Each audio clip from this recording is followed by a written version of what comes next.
बड़ी खबर आपको बता दें, विधानसभा चुनाव का बिगुल बज चुका है। आज पीएम मोदी समस्तीपुर में मौजूद है, जहां से वो बड़ी रैली को संबोधित कर रहे हैं। समस्तीपुर से हुंकार भर रहे हैं। अमित शाह से लेकर जेपी नड्डा तक बिहार में आज मौजूद है। देखा जा रहा है कि किस तरीके से एनडीए ने अपने पत्ते बिछाना शुरू कर दिया है। बड़े बड़े दिग्गज नेता बिहार से हुंकार भर रहे हैं ताकि विकास के नाम पर इस बार भी एनडीए जीत हासिल कर सके। और इसी के साथ पीएम मोदी ने जंगल राज की याद दिलाई है। लालू के जंगल राज में जिस तरीके से भ्रष्टाचार चरम पर था, उन सभी बातों का जिक्र किया गया है। इस मामले में ज्यादा अपडेट के साथ मेरे सहयोगी हर्ष भारद्वाज जी जुड़ रहे हैं।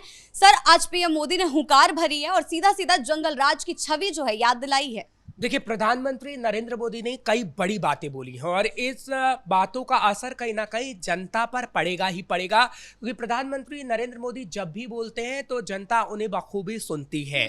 और ये बात हमने राष्ट्रीय राजधानी दिल्ली में भी देखी, महाराष्ट्र में भी देखी, हरियाणा में भी देखी, जहां पर कांग्रेस ये दावा कर रही थी कि वो सरकार बनाएगी, विपक्षी पार्टी दावा कर रही थी कि वो सरकार बनाएगी। बात बिहार की अब करते हैं, क्योंकि बिहार में चुनाव है और प्रधानमंत्री नरेंद्र मोदी समस्तीपुर में है। तो हालांकि अमित शाह की रैली बेगूसराय में है और नड्डा सिवान में जनता को संबोधित कर रहे हैं, लेकिन प्रधानमंत्री नरेंद्र मोदी ने समस्तीपुर में जब जनता को संबोधित किया है तो कई बड़ी बातें बोली हैं। आपने ठीक कहा कि जंगल राज शब्द का जो इस्तेमाल किया गया है वो कहीं ना कहीं भारी पड़ने वाला है तेजस्वी यादव पर। उन्होंने कहा है कि कैसे परिवारवाद को बढ़ाया गया, कैसे जंगल राज फैलाया गया, कोई भी व्यक्ति बिहार के अंदर सुरक्षित नहीं था, लेकिन जब से एनडीए की सरकार बिहार में आई है, जब से हर एक व्यक्ति सुरक्षित हुआ है। प्रधानमंत्री नरेंद्र मोदी सीधे सीधे लालू यादव पर कटाक्ष करते हुए नजर आए, क्योंकि लालू यादव की सरकार जब रही थी बिहार के अंदर तो हमने देखा था ना तो महिलाएं बाहर निकल सकती थी 5 बजे के बाद, और अगर बात पुरुषों की करें, अगर वो घर से बाहर निकलते थे तो कोई अता पता नहीं होता था कि वो घर लौटेंगे या फिर नहीं। और यही बात प्रधानमंत्री नरेंद्र मोदी की तरफ से की गई है। देखिए, प्रधानमंत्री नरेंद्र मोदी जानते हैं कि कैसे हमें लोगों को अपने पाले में करना है। प्रधानमंत्री नरेंद्र मोदी जानते हैं कि आखिर किस बात का इफेक्ट आम जनता पर पड़ेगा। प्रधानमंत्री नरेंद्र मोदी जानते हैं कि कैसे सबका साथ सबका विकास का नारा देकर लोगों के दिलों में जगह बनाई जा सकती है, और प्रधानमंत्री नरेंद्र मोदी यही कर रहे हैं। बात अगर विपक्षी पार्टियों की करें, देखिए आप तेजस्वी यादव का अगर जिक्र करें, तेजस्वी यादव से अगर आप भ्रष्टाचार पे सवाल पूछेंगी तो तेजस्वी यादव कोई जवाब नहीं दे पाएंगे, क्योंकि तेजस्वी यादव खुद भ्रष्टाचार में संलिप्त है। और प्रधानमंत्री नरेंद्र मोदी की तरफ से भी यही कहा गया कि वो तो जमानत पे बाहर है, वो तो आरोपी है, जमानत पर बाहर है। तो जनता भी ये समझती है कि तेजस्वी यादव भ्रष्टाचारी हैं, जनता भी ये समझती है कि लालू यादव आरोपी है। तो एक आरोपी को आखिर सत्ता की कुर्सी कैसे दी जा सकती है। प्रधानमंत्री नरेंद्र मोदी या फिर नीतीश कुमार साफ सुथरी छवि वाले हैं। सबका साथ सबका विकास का नारा दिया गया, और बिहार में जितना विकास एनडीए की सरकार में 2005 के बाद हुआ है उतना आज तक नहीं हुआ है। ये हम नहीं कह रहे हैं, ये कई रिपोर्ट्स भी कहती हैं। अगर आप गूगल करेंगे, आप रिपोर्ट्स को खंगालेंगे तो दुनिया भर में रिपोर्ट्स जारी की गई हैं। अगर बिहार को लेकर बात करें तो बिहार को लेकर यही रिपोर्ट्स हैं कि कितना काम किया गया है एनडीए सरकार की तरफ से। सीधा सीधा प्रधानमंत्री मोदी ने यह भी कहा है कि एनडीए सरकार को ही जनता चाहती है इस बार वो वापस आए। सुशासन का राज जो है, विकास का राज जो है, वो इस बार भी वापस लाया जाएगा। बिल्कुल, देखिए, सुशासन का राज एक बार फिर वापस आएगा ही आएगा, क्योंकि प्रधानमंत्री नरेंद्र मोदी का चेहरा काफी बड़ा है और प्रधानमंत्री नरेंद्र मोदी जितनी रैलियां करेंगे एनडीए को उतना ही फायदा होगा। हालांकि नीतीश कुमार भी रैलियां कर रहे हैं, लेकिन सबसे बड़ा चेहरा यहाँ पर प्रधानमंत्री नरेंद्र मोदी का है। और प्रधानमंत्री नरेंद्र मोदी का चेहरा आप देखिए कि दिल्ली में किस तरीके से वनवास था बीजेपी का, लेकिन प्रधानमंत्री नरेंद्र मोदी ने कितनी रैलियां की और उसका इफेक्ट ये हुआ कि आम आदमी पार्टी की सरकार उखड़ गई और बीजेपी वहां सत्ता पर काबिज हो गई। प्रधानमंत्री नरेंद्र मोदी को जनता सुनना चाहती है। वो वक्तव्य जब करते हैं, जब वो भाषण देते हैं या कहीं ना कहीं लोगों को संबोधित करते हैं, तो वो ध्यान लगाकर जनता सुनती है, क्योंकि प्रधानमंत्री नरेंद्र मोदी का तरीका जो है वो बेहद अच्छा है और लोगों को लुभाता है, और इसलिए लोग प्रधानमंत्री नरेंद्र मोदी की रैली को सुनने जाते हैं। आप देखिए वहां पर कितनी भीड़ आपको नजर, भारी संख्या में भीड़ वहां पर देखी जा रही, खासकर महिलाओं की मौजूदगी जो है साफ तौर पर दिखाई दे रही है, और वो सुनना चाहते हैं प्रधानमंत्री नरेंद्र मोदी को। और जिस तरीके से वो याद दिला रहे भ्रष्टाचार की, जो लोग भूल भी गए होंगे उन्हें भी ये चीजें याद आ रही है। देखिए, ये आम जनता है जो मोदी की रैली में खुद पहुंचती है। तेजस्वी की तरह नहीं कि भाड़े पर लोगों को बुलाया जाता, और ये हम नहीं कह रहे हैं, ये तो तेजस्वी के खुद खुद ही विधायक कहते हैं, जो अभी टिकट कटने पर हंगामा कर रहे हैं, उनकी तरफ से कहा गया कि जब तेजस्वी की यात्रा निकल रही थी तो 500-500 रुपए देकर लोगों को इकट्ठा किया गया था।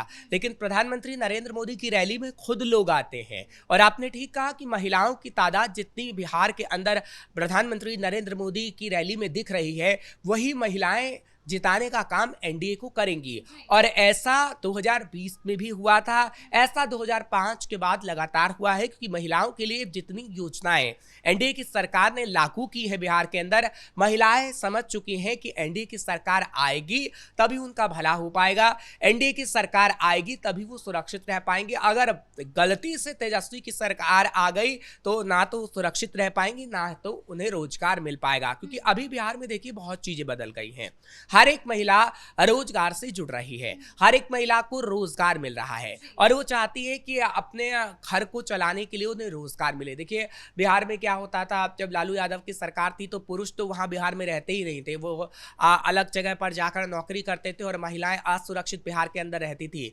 लेकिन अब बिहार बदल रहा है, बिहार में उद्योग लग रहे हैं, बिहार में फैक्ट्रियां लग रही हैं। आपने देखा है कि नीतीश कुमार की तरफ से पिछले दिनों बताया भी गया था कि आखिर उन्होंने कितनी फैक्ट्रियां लगाई हैं ताकि लोग यहाँ बिहार से पलायन ना कर पाएं और वो बिहार के अंदर ही रहकर काम करें। जितने फ्लाईओवर बने हैं उसमें कहीं ना कहीं लोगों को काम मिला है, क्योंकि अभी जितने फ्लाईओवर और बन रहे हैं वो तकरीबन 5 से 6 साल उसमें लगेगा बनने में और उतना रोजगार उन्हें मिलेगा। और उसके बाद भी रोजगार देने की प्लानिंग नीतीश सरकार ने की है, एनडीए की सरकार ने की है। और प्रधानमंत्री नरेंद्र मोदी जब समस्तीपुर में अभी बोल रहे हैं तब भी उन्होंने रोजगार का जिक्र किया है। उन्होंने कहा है कि युवाओं को जिस तरीके से आगे बढ़ाने का काम एनडीए की सरकार ने किया है, एनडीए की सरकार एक बार फिर से आएगी तो युवाओं को बढ़ाने का काम करेगी।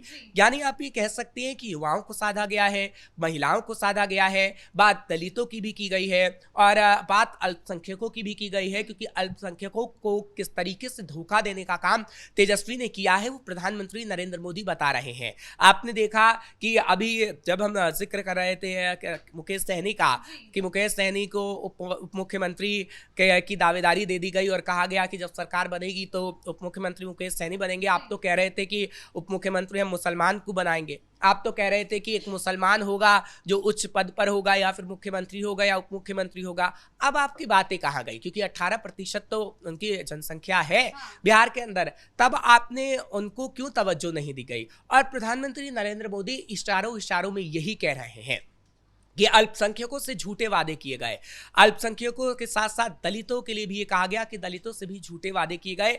लेकिन एनडीए की सरकार जो वादे करती है, जो दावे करती है, वो कहीं ना कहीं निभाती है और प्रधानमंत्री नरेंद्र मोदी की बात को कहीं ना कहीं जनता सच्ची मानती है। क्योंकि देखिए प्रधानमंत्री नरेंद्र मोदी ने जब भी बिहार के अंदर रैली की है तो कहीं ना कहीं प्रधानमंत्री ने जो वादा किया है उस वादे को निभाया है, खास तौर पर महिलाओं के लिए। और महिलाओं की जनसंख्या जितनी बिहार के अंदर है और उतना हम देखते हैं कि वो वोट भी डालती हैं, क्योंकि हम बार बार यही कहते हैं और 2020 में भी यही हुआ है, हालांकि 2005 की बात से यही हुआ है कि पुरुष घर से बाहर कम नहीं निकलते हैं वोट डालने, लेकिन महिलाएं बड़ी तादाद में निकलती हैं। और पुरुषों की जनसंख्या बिहार के अंदर ज्यादा है लेकिन महिलाएं वोट सबसे ज्यादा डालती हैं और महिलाएं जिसके पाले में जाती हैं उसकी सरकार बिहार में बन जाती है। जहां एनडीए एकजुट नजर आ रहा है, देखा जा रहा है मोदी भी समस्तीपुर से हुंकार भर रहे हैं, अमित शाह भी बिहार में मौजूद है, जेपी नड्डा भी बिहार में मौजूद है, नीतीश कुमार भी कई जगहों पर रैलियां कर रहे हैं। वहीं दूसरी ओर महागठबंधन के पाले में अभी भी रस्साकसी जो है देखने को मिल रही है। एकजुट जो है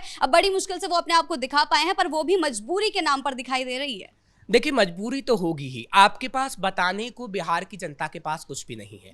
आपने 18 महीने का कार्यकाल बताएंगे और उसमें भी आप कहते हैं कि नहीं हमने नौकरियां दे दी। अरे भाई नीतीश वहां पर सीएम थे, उनकी तरफ से ऑर्डर दिया गया, फिर देखा हमने कि कितनी नौकरियां दी गई हैं। तो आप 18 महीने के कार्यकाल को आखिर किस तरीके से प्रदर्शित कर सकते हैं? लोग तो सवाल पूछेंगे लालू की सरकार को लेकर कि लालू यादव की सरकार रही कई बार और सीएम तक बनाया गया, लेकिन लालू यादव ने तो ऐसा कुछ नहीं किया जिसका एग्जाम्पल तेजस्वी दे सकते हैं। क्या तेजस्वी ये कह सकते हैं कि लालू यादव की सरकार में विकास हुआ है? क्या तेजस्वी यादव ये कह सकते हैं कि लालू यादव की सरकार में भ्रष्टाचार नहीं हुआ है? क्या तेजस्वी लोगों को भरोसा दे सकते हैं कि अगर हमारी सरकार आएगी तो भ्रष्टाचार नहीं होगा? क्योंकि वो खुद भ्रष्टाचार में संलिप्त हैं। तो महागठबंधन के जितने नेता अगर रैली करने उतरेंगे तो उन पर आम जनता विश्वास नहीं करेगी, लेकिन मोदी और नीतीश पर आम जनता विश्वास करेगी। और जितनी भीड़ मोदी की रैली में है वो यही दर्शाता है। बहुत बहुत धन्यवाद आपके इन तमाम जानकारियों के लिए। तो कुल मिलाकर जिस तरीके से देखा जा रहा है, एनडीए पूरी तरीके से एकजुट है। जगह जगह पर रैलियां जो है की जा रही है। पीएम मोदी से लेकर अमित शाह से लेकर जेपी नड्डा तक बिहार में मौजूद है। बिगुल जो है विधानसभा चुनाव का बज चुका है और महागठबंधन की नींद जो है इस समय उड़ी हुई है। देखना होगा कि आगे चलकर ये रैलियां चुनाव पर कितना असर डालती है। ब्रेकिंग न्यूज में फिलहाल इतना ही। कैमरा पर्सन कुणाल के साथ मैं शिवानी रतूड़ी, कैपिटल टीवी बिहार।